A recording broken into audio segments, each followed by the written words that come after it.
اب یہ جو ہم نے احادیث پڑھی ہیں، ان احادیث سے کچھ باتیں ہمیں پتہ چلتی ہیں.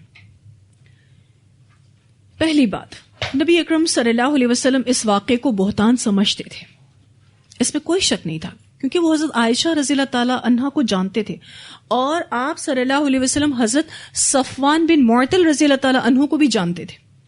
دونوں کی پاک بازی آپ صلی اللہ علیہ وسلم پر واضح تھی. اپنے کامل یقین کے باوجود آپ صلی اللہ علیہ وسلم نے اس واقعے کی حتمی تردید نہیں کی، یعنی کمپلیٹلی اس کو ریجیکٹ نہیں کیا. وہ اس لیے کہ ایک شوہر کی اپنی بیوی کے لیے تردید کرنا مخالفین کی نظروں میں کچھ ویلیو نہیں رکھتا. لوگ کہتے ہیں کہ یہ تو آپ صلی اللہ علیہ وسلم کی بیوی ہیں، اسی لیے آپ صلی اللہ علیہ وسلم ان کی سائیڈ لے رہے ہیں. تو آپ صلی اللہ علیہ وسلم کا حضرت عائشہ کی سائیڈ لینا، ان کی پاک دامنی کی گواہی دینا مخالفین کے لیے کوئی ویلیو نہ رکھتا. اسی لیے رسول اللہ صلی اللہ علیہ وسلم اس معاملے میں خود سے کچھ نہیں کہہ رہے تھے. پھر آپ دیکھیے نبی اکرم صلی اللہ علیہ وسلم ڈائریکٹلی اس پرابلم سے گزر رہے تھے. آپ کی فیملی پر باتیں ہو رہی تھیں. یہ بات نبی اکرم صلی اللہ علیہ وسلم کو بہت زیادہ تکلیف دے رہی تھی، اور رسول پاک صلی اللہ علیہ وسلم پورا مہینہ بے چین رہے. اس سے کیا پتہ چلتا ہے کہ آپ عالم الغیب نہیں تھے. اگر عالم الغیب ہوتے تو پریشان ہوتے نہیں. آپ صلی اللہ علیہ وسلم بھی بشر تھے، اور رسول اللہ صلی اللہ علیہ وسلم اللہ کی طرف سے آنے والی وحی کا انتظار کر رہے تھے، اور لوگوں سے بھی حضرت عائشہ رضی اللہ تعالی عنہا کے بارے میں پوچھ رہے تھے، کیونکہ لوگوں کی گواہی میٹر کرتی تھی. آپ صلی اللہ علیہ وسلم کی گواہی مخالفین کی نظر میں کوئی ویلیو نہ رکھتی. اسی لیے نبی اکرم صلی اللہ علیہ وسلم لوگوں سے پوچھتے تھے، عائشہ کیسی ہے تمہارے نزدیک؟ کیا جانتے ہو تم عائشہ کے بارے میں؟ اللہ تعالیٰ نے بھی خوب آزمایا نبی اکرم صلی اللہ علیہ وسلم کو. ایک ایموشنل پرابلم سے، ایک ایموشنل ڈیفیکلٹی سے گزارا، جذباتی تکلیف سے گزرے رسول پاک صلی اللہ علیہ وسلم. بہت محبت کرتے تھے حضرت عائشہ سے، بہت اچھے سے جانتے تھے حضرت عائشہ کو. ایسے ہی ان کو صدیقہ کا لقب نہیں ملا تھا. لیکن ہم نے پڑھا ہے نا کہ سب سے زیادہ آزمائش کن کی ہوتی ہے؟ انبیاء کی. پھر یہ کہ حضرت ابوبکر صدیق رضی اللہ تعالیٰ عنہ اور ام رومان جو کہ حضرت عائشہ کی والدہ تھیں، یعنی حضرت عائشہ رضی اللہ تعالیٰ عنہا کے پیرنٹس نے بھی حضرت عائشہ کی فیور نہیں کی. وہی بات کہ بیٹی کی فیور کرتے تو لوگ ویلیو نہ کرتے، حالانکہ وہ اپنی بیٹی کی پاک دامنی کو اچھے سے جانتے تھے، لیکن انہوں نے اپنی بیٹی کے حق میں بیان نہیں دیا. اور جیسا کہ میں نے آپ کو بتایا کہ 3 مسلمان یعنی 2 صحابہ اور 1 صحابیہ اس فتنے میں مبتلا ہو گئے. ان تینوں کے علاوہ کوئی بھی صحابی، کوئی بھی صحابیات اس میں انوالو نہیں ہوئے. حیران کن بات نہیں؟ آپ اس سوسائٹی کی پیورٹی کا اندازہ لگائیں کہ جو مخلص مسلمان تھے مردوں میں سے، عورتوں میں سے، وہ اس معاملے میں انوالو ہی نہیں ہوئے. نو ڈسکشن ایٹ آل. اور جو لوگ انوالو ہو گئے نا، یہ بھی کوئی معمولی لوگ نہیں تھے. مصطح بن اثاثہ بدری صحابہ، حسان بن ثابت رضی اللہ تعالیٰ عنہ جو کہ شاعر رسول صلی اللہ علیہ وسلم تھے، ان کا یہ لقب تھا. اور بخاری کی روایت میں آتا ہے کہ آپ صلی اللہ علیہ وسلم کی طرف سے حسان شاعری کیا کرتے تھے کفار کے سامنے، اور کفار کو ہراتے تھے. ایکچولی کفار نبی اکرم صلی اللہ علیہ وسلم کی حجو بیان کرتے تھے، آپ صلی اللہ علیہ وسلم کی انسلٹ کرتے تھے، تو حسان بن ثابت جواب دیتے تھے. اور اتنے ایکسپرٹ شاعر تھے کہ فی البدیہہ شعر بولتے تھے، اور ایسے اچھے شعر بولتے تھے کہ کفار شعر و شاعری میں ان سے ہار جاتے تھے. اور بخاری کی ہی روایت میں آتا ہے کہ آپ صلی اللہ علیہ وسلم حسان رضی اللہ تعالیٰ عنہ سے فرماتے کہ حسان تو اللہ کے رسول کی طرف سے کافروں کو جواب دے، یا اللہ روح القدس سے حسان کی مدد فرما. دعا کیا کرتے تھے آپ صلی اللہ علیہ وسلم کے. اب یہ بھی اس میں انوالو ہو گئے. اور تیسری حمنا بنت جہش صرف اپنی بہن کو سپورٹ کرنے کے لیے اس گناہ میں انوالو ہو گئی، حالانکہ خود ان کی بہن ایسا نہیں چاہتی تھی. اپنی بہن کو برتری دینے کے لیے انہوں نے ایسا کیا. بس حضرت عائشہ کو ڈی ویلیو کرنا تھا اور بہن کو برتری دینی تھی. اب یہ جو حسان بن ثابت تھے نا، ان کے بارے میں بھی ایک روایت آتی ہے.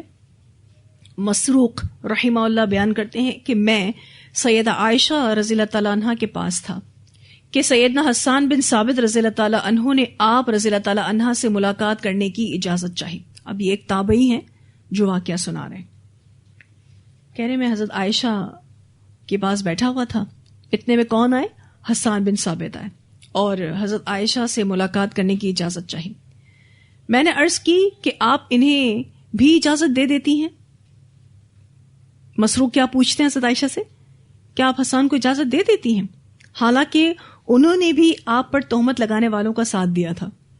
اس پر سیدہ عائشہ رضی اللہ تعالی عنہا نے کہا کیا انہیں اس کی ایک بڑی سزا نہیں ملی؟ سفیان نے کہا کہ ان کا اشارہ ان کے نابینا ہونے کی طرف تھا. ایکچولی سیدنا حسان بن ثابت اپنی عمر کے آخری حصے میں نابینا ہو گئے تھے. عائشہ نے کہا کہ ان کو سزا مل گئی ہے، کوئی بات نہیں. سیدنا حسان رضی اللہ تعالیٰ عنہ نے اس وقت سیدہ عائشہ رضی اللہ تعالیٰ عنہ کی مدح میں شعر پڑھا تھا کہ آپ پاک دامن اور بڑی عقل مند ہیں کہ ان کے متعلق کسی کو کوئی شبہ بھی نہیں گزرا. وہ غافل پاک دامن عورتوں کا گوشت کھانے سے مکمل پرہیز کرتی ہیں. آپ رضی اللہ تعالیٰ عنہ نے فرمایا لیکن تم نے ایسا نہیں کیا. اس سے بخاری نے روایت کیا ہے. یعنی اس شعر میں وہ کیا کہہ رہے ہیں؟ حسان بن ثابت حضرت عائشہ کی تعریف میں کہ آپ پاک دامن ہیں، آپ بڑی عقل مند ہیں، انٹیلیجنٹ ہیں. وہ کہتے ہیں وہ غافل یعنی بھولی بھالی سی اور پاک دامن اور عورتوں کا گوشت کھانے سے مکمل پرہیز کرتی ہیں. عورتوں کا گوشت کھانا یعنی غیبت وغیرہ سے پرہیز کرتی ہیں. تو آپ رضی اللہ تعالیٰ عنہا نے فرمایا، یعنی حضرت عائشہ نے فرمایا لیکن تم نے ایسا نہیں کیا. ان کو وہ سارا ٹائم یاد آ گیا. یہ معاف کر چکی تھیں حضرت حسان کو. لیکن ہوتا ہے نا ماضی میں کوئی ایسا غم جو انسان بھلائے نہیں بھولتا، اس کی تکلیف کسی بھی بات سے یاد آ جاتی ہے. تو اس کا ہرگز یہ مطلب نہیں ہے کہ انسان نے دل سے معاف نہیں کیا. انہوں نے دل سے معاف بھی کر دیا تھا، لیکن ان سے مسٹیک تو ہوئی تھی اور کچھ غلطیاں ایسی ہوتی ہیں جو پیچھا نہیں چھوڑتی. ٹھیک ہے، تو ان کے بارے میں ایک یہ واقعہ بھی آتا ہے کہ حضرت عائشہ پھر ان کو اجازت دیتی تھی، ان سے ملاقات بھی کرتی تھی، ان سے بات چیت بھی کرتی تھی. اگر یہ ناراض ہوتی تو آبویسلی ملاقات کی اجازت ہی نہ دیتی. اگر انہوں نے ان کو معاف نہ کیا ہوتا تو ملتی ہی نہ ان سے. لیکن جب یہ آ کر اشعار پڑھتے تھے اور تعریف میں پڑھتے تھے، کیونکہ وہ اپنی مسٹیک کا ازالہ چاہتے تھے حسان بن ثابت، اور اپنی جو کوالٹی تھی اشعار پڑھنا اس کو اب ان کی تعریف میں استعمال کرتے تھے. خیر، یہ جو واقعہ افک ہے یہ مسلمانوں پر بڑا ہی مشکل ٹائم تھا، اور اسی بات کا ذکر اللہ تعالیٰ اس آیت میں کر رہے ہیں ان الذین جاؤوا بالافک عصبۃ منکم. یہ جو منکم کا لفظ ہے نا، یہ بھی بڑا ہی تکلیف دہ ہے کہ مسلمانوں میں سے ایک گروہ نے ایسا کیا. اور بڑے پیار سے اللہ تعالیٰ خوبصورت انداز میں کہہ رہے ہیں لا تحسبوہ شرا لکم بل ہوا خیر لکم. اس تکلیف کو اپنے حق میں برا نہ سمجھو، اس میں تو تمہارے لیے خیر ہے. اب اس میں کیا خیر ہو سکتی ہے؟ دیکھیں، آزمائش مانگنی نہیں چاہیے، لیکن اگر کوئی تکلیف آ جائے تو اس میں صبر کرنا چاہیے، اور آزمائش میں صبر کرنے سے درجات کی بلندی ملتی ہے. تو حضرت عائشہ نے صبر کیا تو انشاءاللہ ان کے درجات بلند ہوں گے. اور تکلیف انسان کے گناہوں کو دھونے کا سبب بنتی ہے. پھر یہ کہ اس سچویشن میں جب مسلمان پھنسے تو منافقین کو پہچاننے میں آسانی ہوئی، تو یہ بھی خیر نصیب ہوئی. پھر مسلمانوں میں جو بعض کمزوریاں تھیں وہ بھی ابھر کر سامنے آئیں. اس سے اصلاح ہو گئی، کیونکہ جب ٹیسٹ ہوتا ہے نا تب اصل سامنے آتا ہے. اور مسلمانوں کے اندر جو بھی ویکنیسز تھیں اس کا ٹریٹمنٹ کیا گیا، اس کی کریکشن کی گئی. اچھا، اس واقعے کے بعد مسلمانوں کے لیے بہت سے احکامات اتارے گئے جو کہ ان کی آگے کی زندگی کے لیے تھے. وہ احکامات مسلمانوں نے خوشی سے قبول کیے. انشاءاللہ آپ پڑھیں گے اسی سورہ میں غض بصر کا حکم نازل ہوا, اسی طرح سے استیزان کا حکم نازل ہوا. غض بصر یعنی نظروں کو جھکانا, مردوں سے بھی کہا گیا, عورتوں سے بھی کہا گیا, اور انشاءاللہ ہم اس کی تفصیلات آگے پڑھیں گے. اسی طرح سے استیزان کا حکم نازل ہوا کہ آپ پرمیشن لے کر ہی جا سکتے ہیں. ٹھیک ہے. اور سب سے بڑی خیر جو نصیب ہوئی وہ حضرت عائشہ رضی اللہ تعالی عنہا کو نصیب ہوئی کہ قرآن ان کے حق میں نازل ہوا. اللہ تعالیٰ نے ان کے بارے میں خود کلام کیا. اگر یہ واقعہ نہ ہوتا تو یہ آیتیں بھی نہ اترتی. اب قیامت تک ان کا ذکر خیر قرآن میں باقی رکھ دیا گیا, الحمدللہ. تو اللہ تعالیٰ اتنے خوبصورت انداز میں جو کہہ رہے ہیں نا, لا تحسبوہ شرا لکم بل ہوا خیر لکم. تم اگر اس کو پازیٹیولی لو تو تمہارے حق میں تو اچھا ہی ہوا ہے. نو ڈاؤٹ مشقت سے گزری, لیکن حضرت عائشہ تو کچھ دن گزری نا, جب سے ان کو پتا چلا 3 دن زیادہ سے زیادہ. نبی اکرم صلی اللہ علیہ وسلم تو 1 مہینے سے پریشان تھے, ان کی تو جان پہ آئی ہوئی تھی. منافقین نے ان کا جینا حرام کر کے رکھا تھا. اور جو منافقین اس بات کو ڈسکس کر رہے تھے ان کی وجہ سے کون پریشان تھے؟ مخلص صحابہ, کیونکہ ظاہر ہے وہ ڈسکشن کر رہے تھے اور مخلص صحابہ تو اپنی زبان کو بند کیے ہوئے تھے, اس کے اوپر بالکل کچھ بھی بات نہیں کرتے تھے. اس سے یہ پتہ چلتا ہے کہ اگر انسان سچا ہے تو اس کے خلاف ہونے والے پروپیگینڈا خود بخود اس کے حق میں چلا جاتا ہے, اور صبر کرنے والوں کو بہترین انجام تو ملے گا ہی ان کے صبر کی وجہ سے. اور جیسے کہ ابھی ہم ڈسکس کر رہے تھے کہ کسی بھی عورت کے لیے سب سے بڑا اور بدترین الزام یہ ہے کہ اس کی عزت پر بات کی جائے, اور اس ڈیفیکلٹ سچویشن سے حضرت عائشہ گزری, بہت روئیں. اچھا, کیا رونا صبر کے منافی ہے؟ رونا صبر کے منافی نہیں ہے. کوئی آپ میں سے یہ نہ سمجھ لے کہ حضرت عائشہ رو رہی تھیں اور اتنا رو رہی تھی تو ان کو صبر نہیں آ رہا تھا. نہیں, رونا صبر کے منافی نہیں ہے. ان کو ٹینشن ہو رہی تھی, اور جس کا بھی دل سینسیٹیو ہوتا ہے وہ تو روئے گا, روئے بغیر کیسے رہے گا. اور رو کے اللہ سے دعا کر رہی تھی کہ اللہ میری اس مشکل سے مجھے آزاد کر. ویسے بھی آپ جب کوئی اچھا کام کر رہے ہوتے ہیں نا, اور کسی اچھے کام کو لے کر چل رہے ہوتے ہیں, تو آپ کے حاسد ہوں گے. یاد رکھیے گا یہ بات. لوگ آپ کو بری نظروں سے دیکھیں گے, جھوٹی باتیں آپ پر لگائیں گے, ایسے ایسے الزامات لگائیں گے جو ان کے حسد کو واضح کریں گے, جو ان کی جلن کو واضح کریں گے. آپ کی سچائی اور امانت پر لوگ شک کریں گے.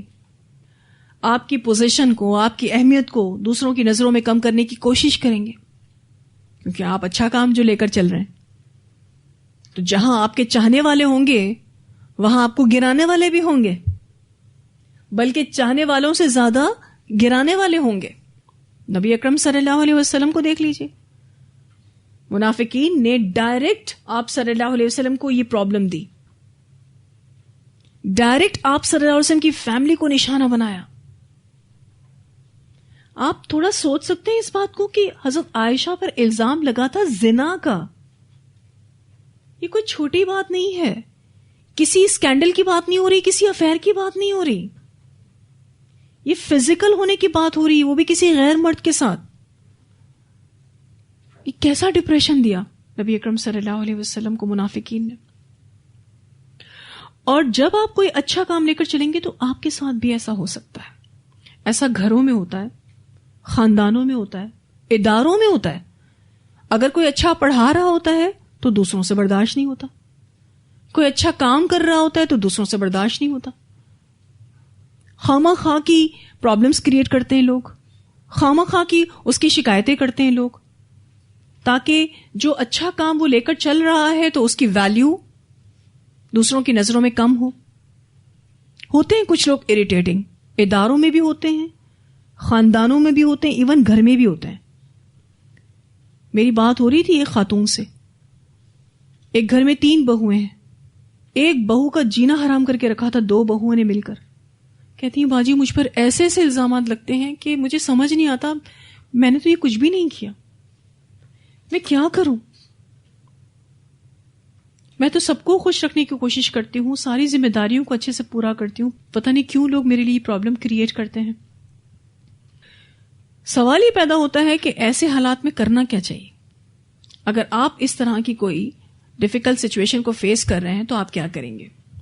صبر کرنا سیکھیں, اور صبر کریں, اور صبر بھی اچھا والا کریں. کون سا صبر؟ صبر جمیل, خوبصورت صبر کرنا ہوگا. مشتعل نہ ہوں, غصے میں نہ آئیں, اور دل بھی چھوٹا نہ کریں. کیونکہ اگر آپ اپنا دل چھوٹا کر لیں گے, اس پرابلم کریٹر کو اپنے دل کا روگ بنا لیں گے, تو گئے کام سے. اور اپنا کام نہ چھوڑیں, بلکہ اپنے فوکس کو اپنے کام کی طرف ہی رکھیں.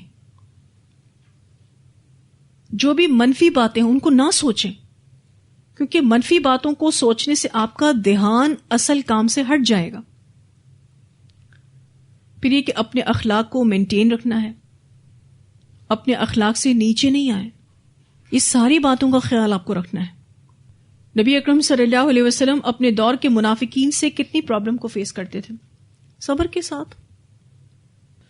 ہر دور میں ایسے لوگ ہوتے ہیں جو دوسروں کے لیے تکلیف کا باعث ہوتے ہیں, اور بعض دفعہ دیندار طبقے میں جو مدارس وغیرہ میں لوگ ہوتے ہیں, چونکہ وہ قرآن پڑھتے ہیں, درس دیتے ہیں, اس وجہ سے ان کو ایسا لگتا ہے ہم سے تو کوئی غلطی ہونی ہی نہیں ہے, ہم تو دودھ کے دھلے ہیں.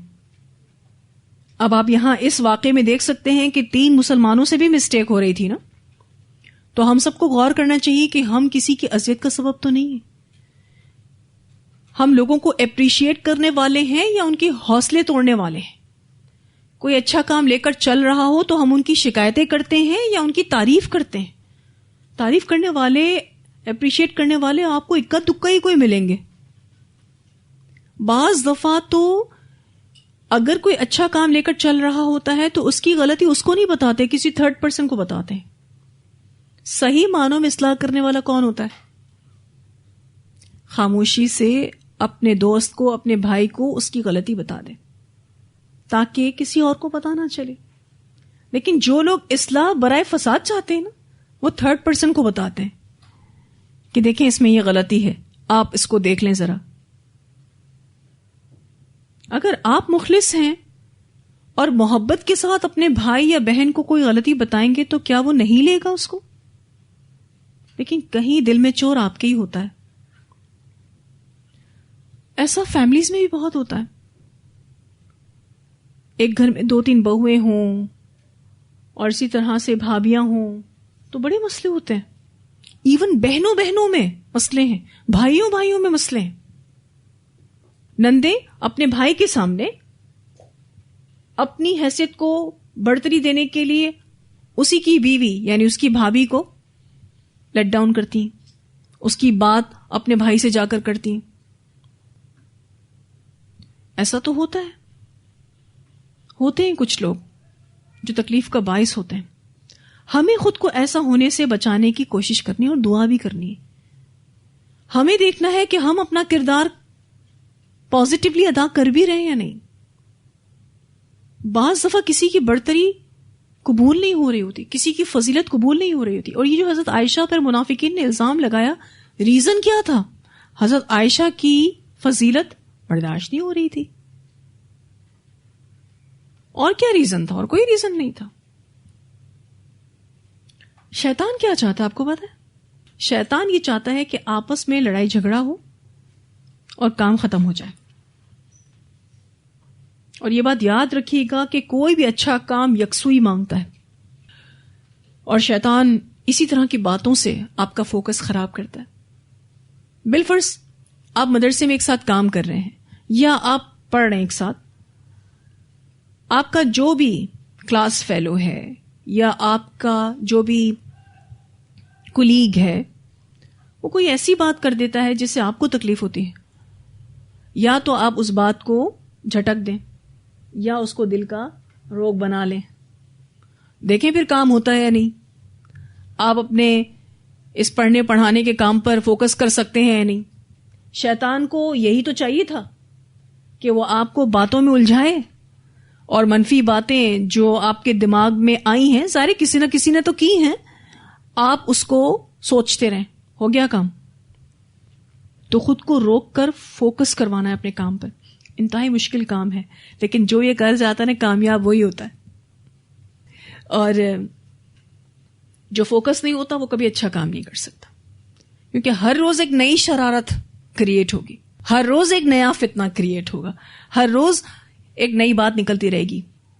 آج اس بات کی تصدیق کرو, کل اس بات کی تصدیق کرو, اسی میں ہی لگے رہو, پھر یہی کرتے رہیں گے, پھر مقصد سے دور ہو جائیں گے. اس پورے واقعے میں صحابہ کرام کا عمل قابل دید ہے یا نہیں؟ کوئی ڈسکشن نہیں, اور اپنے کام میں لگے رہے. اتنا بزی رکھا اپنے آپ کو کہ حضرت عائشہ کے پاس آ کر بھی کسی نے کوئی نیگیٹو بات نہیں کی, کوئی انفارمیشن نہیں پہنچائی. یہ جو انفارمیشن پہنچاتے ہیں نا, مخلص ہونے کے دعویٰ کرنے کے بعد بھی کچھ لوگ ہوتے ہیں, کچھ لوگ جاسوسی کرتے ہیں نا, اس کی جاسوسی کر کے دوسرے کو پہنچایا. ویسے جاسوسی بھی ایک اچھا کام ہے اگر مجرم کو پکڑنا ہے تو, لیکن ہم گھروں میں جاسوس نہیں ہوتے, ہم اداروں میں جاسوسی کرنے کے لیے نہیں آتے. ٹھیک ہے؟ تو جب کوئی ایسا معاملہ کسی کی بھی زندگی میں درپیش ہو, فیملی میں ہو, اداروں میں ہو, کہیں پر بھی ہو, بہترین اخلاق کا, کردار کا مظاہرہ کریں, مروت کا اظہار کریں, بہترین مروت کا اظہار کریں, صبر کریں. اللہ تعالی آپ کی برات نازل فرمائے گا. کسی نہ کسی کے منہ سے سچ نکلے گا, اور سچائی کہاں چھپتی ہے, لیکن خود کو سنبھالنا ہے. اگر ہم سچے ہیں تو سچائی کھل کر سامنے ضرور آئے گی. یہ اللہ کا وعدہ ہے, ہمیں اللہ کے وعدوں پر یقین ہونا چاہیے. ہم کیا چاہتے ہیں, ہر بات کی کلیریفیکیشن ہم خود کریں, اور بعض دفعہ کچھ کلیریفیکیشنز ایسی ہوتی ہیں جس سے فتنہ کھڑا ہوتا ہے. نہ کریں, کوئی فائدہ نہیں. جس طرح سورج کو وقتی طور پر بادل چھپا لیتے ہیں یا سورج غروب ہو جاتا ہے, بادل تو ہٹیں گے نا سورج کے آگے سے, کہ سورج کے آگے ہی رہیں گے, ہٹیں گے. اسی طرح سے غروب ہونے والا سورج اگلے دن مشرق سے طلوع بھی تو ہوگا. بالکل اسی طرح سے سچائی سامنے آتی ہے. بس وہ جو ٹائم پیریڈ ہے نا غروب ہونے کا اور طلوع ہونے کا, وہ ہم سے گزر نہیں رہا ہوتا. ہم کہتے ہیں بس میں اپنی سچائی کو واضح کر دوں. تو اللہ کی ذات پر بھروسہ ہونا چاہیے, جیسا بھروسہ حضرت عائشہ نے کیا. اور انہوں نے کتنی اچھی بات کہی. انہوں نے کہا میں نے زیادہ قرآن نہیں پڑھا, لیکن جو تھوڑا بہت بھی پڑھا تھا انہوں نے اس کو پریکٹس میں لیے ہوئے تھی. انہوں نے کہا یعقوب علیہ السلام والی بات کہوں گی میں, فصبر جمیل واللہ المستعان علی ما تصفون. اور واقعی انہوں نے اللہ کی ذات پر بھروسہ کیا, بہترین اخلاق کا مظاہرہ کیا. کوئی چیخی نہیں, چلائی نہیں, کوئی انہوں نے تماشا کریٹ نہیں کیا, کچھ نہیں. اپنی بات کی اور منہ گھما کے لیٹ گئیں. کہا اب اللہ کو مدد کرنی ہوگی میری. ہے ہمارے اندر اتنا ایموشنل کنٹرول؟ کوئی ایموشنل بریک ڈاؤن آپ کو حضرت عائشہ کی زندگی میں نظر نہیں آئے گا. تب بھی تو اتنی فصیح و بلیغ تھی, تبھی تو ان کا گھر مدینہ کی یونیورسٹی تھا. نو ڈاؤٹ منی یونیورسٹی تھا, لیکن آج آپ اتنی بڑی جو مدینہ یونیورسٹی دیکھتے ہیں نا, وہ چھوٹی سی جب تھی نا تو حضرت عائشہ کا گھر تھا, اور وہ ٹیچر تھی وہاں کی. ان کا عمل بھی اتنا ہی اسٹرانگ تھا. تو اس سچویشن میں جو سیکھنے کے پہلو ہیں نا اس کو لے لیں انشاءاللہ تعالی. اور جو بھی آپ کے ساتھ برا کرتا ہے اس کو اپنے حق میں برا نہ سمجھیں, انشاءاللہ اس میں خیر ہوگی. کوئی آپ کو عزت نہیں دے سکتا, کوئی آپ کو ذلیل نہیں کر سکتا. عزتوں کا مالک اللہ ہے. عزت بھی اللہ دیتا ہے, ذلیل بھی اللہ ہی کرتا ہے. اگر ہم اللہ تعالیٰ کے فرما بردار ہیں, ہم سچے ہیں, اللہ ہمارے ساتھ ہے. لیکن اگر ہم اللہ کے نافرمان ہیں, ہم جھوٹ بولتے ہیں, ہم پالیٹکس کھیلتے ہیں, ہم لوگوں کو اریٹیٹ کرتے ہیں, تو پھر اللہ کی مدد نہیں آئے گی. ہم لوگوں کے فیورٹ نہیں ہوں گے, عزت نہیں بنا سکیں گے. اور یہ دیندار طبقے میں بھی ہوتا ہے, یاد رکھیے گا یہ بات. آج ہم میں سے کوئی یہ سوچ کر نہ بیٹھے کہ ہم تو 100% ٹھیک ہو گئے. ہم میں سے کوئی بھی یہ نہ سمجھے. ہمیں بھی غلطیاں ہیں, ہمیں بھی فلاز ہیں. دوسروں کو گرانٹ دیجئے, اسپیس دیجئے, معاف کیجئے, درگزر کیجئے. میں نے بہت سارے لوگوں کو اپنے اس کیریئر میں بھی سخت ہوتے دیکھا. اسی وجہ سے لیڈرشپ اللہ ان کو نہیں دیتا. لیڈرشپ کے لیے آپ کو پتا ہے بہت تحمل مزاجی چاہیے. لوگوں کو ٹیکل کرنا آنا چاہیے. ہر طرح کے مائنڈ سیٹ کے لوگوں کے ساتھ آپ کو کام کرنا پڑتا ہے. حکمت آنی چاہیے, ڈیلنگ کی حکمت ہونی چاہیے. ہر بندہ ایک سا ہوتا ہے. آپ جو یہاں پر اتنے سارے اسٹوڈنٹس بیٹھے ہیں نا, ہر بندہ الگ عادت کا ہے. ایک بندہ تو میری سختی کو برداشت کر جائے گا, ایک نہیں کر سکے گا. ایک کو تو میں ڈانٹ کر بھی سمجھاؤں گی تو وہ اس بات کو لے لے گا, ایک کو پیار سے ہی سمجھانا پڑے گا. بچوں میں نہیں ہوتے. ایک بچہ آپ کی ڈانٹ کو لے لیتا ہے, لیکن ایک بچہ آپ اس کو ڈانٹتے ہوئے بھی ڈرتے ہو کہ یہ ڈانٹ سے نہیں پیار سے ہی صحیح ہوگا. ایسے ہی انسان فرق ہوتا ہے. جب آپ کو اس طرح کی حکمت آتی ہے نا, تبھی اللہ آپ سے کوئی بڑا کام لیتا ہے, اور لوگ آپ کے ساتھ کمفرٹیبل ہوتے ہیں, لوگ آپ کے ساتھ کام کرنا چاہتے ہیں, لوگ آپ کی مائیت کو پسند کرتے ہیں, آپ لوگوں کی فیوریٹ ہوتے ہیں, آپ لوگوں کی چوائس ہوتے ہیں. حضرت عائشہ بھی لوگوں کی چوائس تھی. لوگ کتنے ٹائم تک نبی اکرم صلی اللہ علیہ وسلم کی وفات کے بعد بھی انہی سے فتویٰ لینے جاتے تھے. حالانکہ کیا اکابر صحابہ موجود نہیں تھے, لیکن ایک لیڈی ہو کر بھی اتنی فصیح و بلیغ تھی, اتنی ماشاءاللہ علم والی تھی, اتنی سافٹ تھی, اتنی پولائٹ تھی, اور اتنی زیادہ ہی حکیم تھی, میچور بھی بہت تھی. اس 14 سال کی بچی سے کس لیول کی میچورٹی اللہ تعالیٰ نے شو کی ہمیں. 40 سال کی بھی ہو جاتی نا عورتیں, اس لیول کی میچورٹی نہیں آتی. تو اللہ تعالیٰ سے دعا کرنی ہے کہ اللہ ہمیں بہترین اخلاق نوازے, جیسا اللہ یہاں سکھانا چاہتے ہیں. اور دیکھیں, یہ بات بھی یاد رکھنی ہے کہ ہر شخص اپنی کمائی کا بوجھ اٹھا رہا ہے. میں اور آپ اس سے حساب نہیں لے سکتے. اللہ کو حساب لینے کے لیے چھوڑ دیں, یہ اس کا کام ہے حساب لینا. نامہ اعمال کی جانچ پڑتال کا کام اللہ کا ہے, ہمارا نہیں ہے. لوگوں کے ظاہر پر معاملہ کریں. کیوں ہم لوگوں کی باطن میں جھانکنے کی کوشش کرتے ہیں؟ ٹھیک ہے جی, کوشش کریں گے ہم سب. اول تو پالیٹکس جو چلتی ہے نا گھروں میں اور اداروں میں اور فیملیز میں, اس سے تو 2 قدم 4 قدم 10 قدم دور ہی رہیں. اللہ کی پناہ مانگیں گے, اللہ تعالیٰ تو ہمیں اپنی پناہ میں لے لے, میں تو نہیں چاہتی ایسی سیاستیں کرنا. ٹھیک ہے, اللہ تعالیٰ ہم سب کو بہترین عمل کرنے کی توفیق عطا فرمائے.